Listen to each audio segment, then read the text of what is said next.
नमस्कार, Haryana at 9 PM news channel में आप सभी का स्वागत है। आइए आपको कराते हैं खबरों से अपडेट। सिसाना गांव में सीएम फ्लाइंग ने मारा छापा। फैक्ट्री में चल रहा था अवैध कार्य।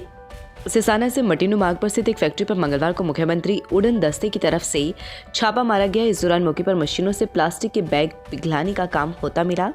टीम को मौके पर मजदूर काम करते हुए मिले। ऐसे में फैक्ट्री मालिक के नहीं होने के चलते अब फैक्ट्री मालिक को नोटिस थमाया जाएगा।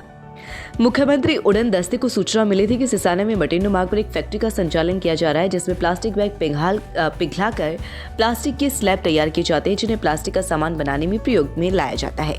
ऐसे में फैक्ट्री से प्रदूषण फैल रहा है, जिस पर एसआई राम निवासी की अगुवाई में मुख्यमंत्री उड़न दस्ते की एक टीम मौके पर पहुंची। इस दौरान एसआई जगत सिंह, एएसआई मुकेश, प्रदूषण नियंत्रण बोर्ड, एसडीओ उज्जवल, दमकल विभाग से नरेंद्र दहिया सहित खरखुदा थाने से पुलिस टीम मौजूद रही। छापे के दौरान फैक्ट्री में रखी 4 मशीनों में से 3 को चलाते हुए प्लास्टिक बैग पिघलाने का काम किया जा रहा था, लेकिन मौके पर सिर्फ मजदूर ही काम करते मिले। फैक्ट्री मालिक के मौके पर नहीं मिलने के चलते टीम ने अपनी कागजी कार्यवाही की और टीम वापस लौट गई।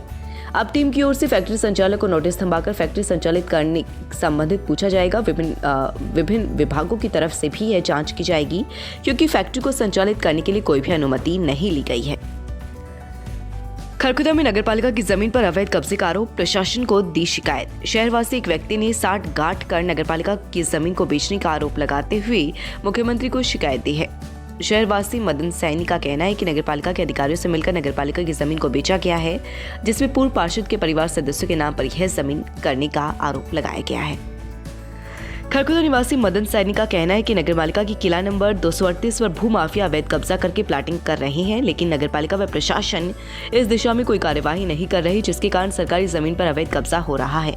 इस मामले में नगरपालिका ने चुप्पी साधी हुई है, जिससे लाखों रुपए की जमीन अवैध कब्जों की गिरफ्त में जा रही है, जबकि प्रशासन को चाहिए कि इस दिशा में कार्यवाही करे व सरकारी जमीन पर कब्जा न होने दिया जाए। मदन सैनी का कहना है कि उनकी मांग है कि न केवल गलत तरीके से भी रजिस्ट्री को रद्द किया जाएगा, बल्कि इसमें शामिल हर व्यक्ति के खिलाफ कार्यवाही को भी अमल में लाया जाएगा। मैं मदन सैनी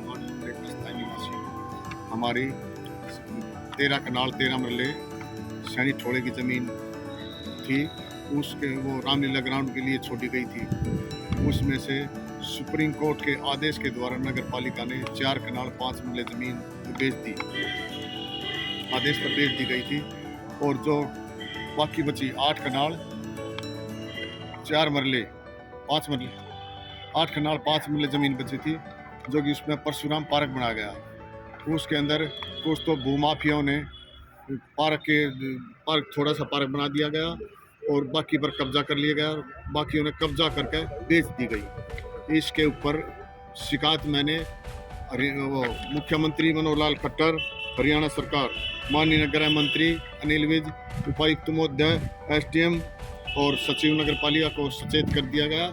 इस पर कानूनी कार्रवाई की जाए और इसके खिलाफ पीपी एक्ट में मुकदमे दर्ज किया जाए। रजिस्ट्रेशन एवं एडमिशन शुरू। नर्सरी से 12वीं तक आर्ट्स, कॉमर्स, साइंस सहित सभी लैब सुविधाएं उपलब्ध। Fully AC room and CCTV facility. Pre primary तक के बच्चों के लिए खेल खेल में शिक्षा की बेहतर व्यवस्था। निराश्रित बच्चों को दी जा रही है प्रति माह 1600 रुपए की वित्तीय सहायता। उपायुक्त ललित श्रीवास्तव ने बताया कि जिले में 21 वर्ष तक की आयु का बच्चा जो अपने माता पिता की सहायता अथवा देखभाल से उनकी मृत्यु होने के कारण अपने पिता के घर से पिछले 2 वर्ष की अवधि से अनुपस्थित होने के कारण अथवा माता पिता के लंबी सजा जो कि 1 वर्ष से कम न हो या मानसिक व शारीरिक अक्षमता के कारण वंचित हो जाते हैं और जिनके माता पिता अभिभावक की सभी साधनों से वार्षिक आय 2 लाख से अधिक नहीं है, वह बच्चा हरियाणा सरकार के सामाजिक न्याय एवं सहकारिता विभाग द्वारा दी जा रही वित्तीय सहायता का लाभ पात्र है। उन्होंने बताया कि उपयुक्त विभाग द्वारा एक परिवार में 2 बच्चों तक 1600 रुपए प्रति माह प्रति बच्चा पेंशन प्रदान की जा रही है। रामपुर में युवक के घर पर आए 2 नकाबपोशों ने किया हमला, मामला दर्ज। रामपुर गाँव में एक युवक पर 2 युवकों ने घर में घुसकर पिस्तौल से जान से मारने की कोशिश की है। यह आरोप लगाते हुए गांव घूमड़ निवासी अमन ने बताया कि वह अपने माता पिता के साथ शादीपुर डिपो दिल्ली में रहता है। वहां पड़ोस में उसका मामा भी अपने परिवार सहित रहता है। वर्ष 2018 सितंबर में उसके मामा के परिवार की उनके पड़ोस के 2 लड़कों के साथ कहासुनी हो गई थी, जिसके चलते उसके मामा के परिवार द्वारा एक युवक की हत्या हो गई थी। जब वह जून 2021 को पैरोल पर आया तो उसके मामा के पैतृक गाँव रामपुर में आकर रहने लगा। रात्रि के समय जब वह घर पर मौजूद था तो 2 नकाबपोश युवक घर पर आए, जिनमें से एक युवक घर के अंदर आ गया और दूसरा युवक दरवाजे पर ही खड़ा रहा। अंदर आने वाले युवक ने पिस्तौल निकालकर उसे मारने की कोशिश की, लेकिन वह उसे धक्का देकर वहां से भाग खड़ा हुआ। बाद में दोनों युवक भी वहां से भाग गए। उसे शक है कि हत्या का बदला लेने के लिए 2 युवक आए थे या उनके द्वारा भेजे गए अन्य युवक थे। भागते समय युवकों की गोली भी वहां गिर गई।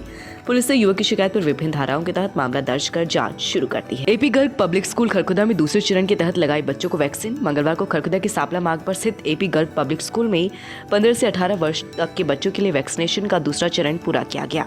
विद्यालय के करीब 70 बच्चों को स्वास्थ्य विभाग की टीम द्वारा वैक्सीनेट किया गया। इस मौके पर स्वास्थ्य कर्मी सुनीता के नेतृत्व में टीम ने वैक्सीनेशन किया, जिसमें किरण, रेखा, सुनीता उपस्थित रहे। इस मौके पर विद्यालय प्रिंसिपल अंजू गर्ग ने कहा कि कोविड-19 वैश्विक महामारी से बचाव के लिए वैक्सीन ही एकमात्र उपाय है, इसलिए सरकार की हिदायतों के मुताबिक सबको वैक्सीनेशन करानी चाहिए ताकि आने वाले समय में कोविड-19 महामारी से बचा जा सके। उन्होंने कहा कि सभी बच्चों व अभिभावकों से अपील की है कि वे कोविड-19 महामारी से बचाव के लिए सरकार के नियम व हिदायतों का पालन करें। खेल नर्सरी खोलने के लिए 20 जनवरी 2022 तक कर सकते हैं आवेदन। रोहतक डीसी कैप्टन मनोज कुमार ने दी जानकारी। खरखुदा द्वारा खेलों को बढ़ावा देने के उद्देश्य से खेल नर्सरी योजना 2022-23 की योजना शुरू की गई है। डीसी उपायुक्त कैप्टन मनोज कुमार ने बताया कि हरियाणा सरकार ने प्रदेश में खेलों को बढ़ावा देने के उद्देश्य से खेल नर्सरी योजना 2022-23 शुरू की है, जिसके तहत सरकारी निजी शिक्षण संस्थानों एवं निजी खेल संस्थानों में खेल नर्सरी आरंभ की जाएगी। इसके लिए विभाग द्वारा 20 जनवरी 2022 तक आवेदन आमंत्रित किए गए हैं। इच्छुक सरकारी व निजी शिक्षण संस्थाएं तथा निजी खेल संस्था, निजी खेल अकादमियों, निजी खेल प्रशिक्षण केंद्र आदि अपना आवेदन पत्र 20 जनवरी 2022 तक ताकि स्थानीय जिला खेल एवं युवा कार्यक्रम अधिकारी के कार्यालय में जमा करवा सकते हैं। निर्धारित तिथि उपरांत प्राप्त होने वाले किसी भी आवेदन पत्र पर विचार नहीं किया जाएगा। खेल नर्सरी के आवेदन हेतु आवेदन पत्र खेल विभाग वेबसाइट http:/haryanasports.government.in से डाउनलोड कर सकते हैं। Rohtak corona update. रोहतक में आज 1482 सैंपल जांच के लिए भेजे गए, 275 मिले संक्रमित। जिले में कोविड की 1337 सक्रिय मरीज। रोहतक उपायुक्त कैप्टन मनोज कुमार ने कहा कि कोरोना अलग अलग रूपों में सामने आ रहा है, इसलिए लोग बेपरवाह न बने, क्योंकि लापरवाही का सीधा सा अर्थ अपने स्वास्थ्य के साथ खिलवाड़ करना है। उन्होंने कहा कि कोरोना का नया वेरिएंट तेजी से फैल रहा है। इसी के मद्देनजर सरकार द्वारा पहले ही आदेश जारी किए जा चुके हैं कि अगर कोई भी व्यक्ति कोविड रोधी टीके नहीं लगवाता है तो उसे सार्वजनिक स्थानों पर प्रवेश नहीं करने दिया जाएगा।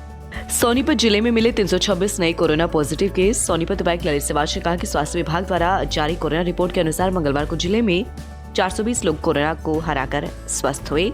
वहीं सैंपल टेस्टिंग के दौरान जिले में 326 व्यक्तियों में कोरोना पॉजिटिव की पुष्टि हुई है।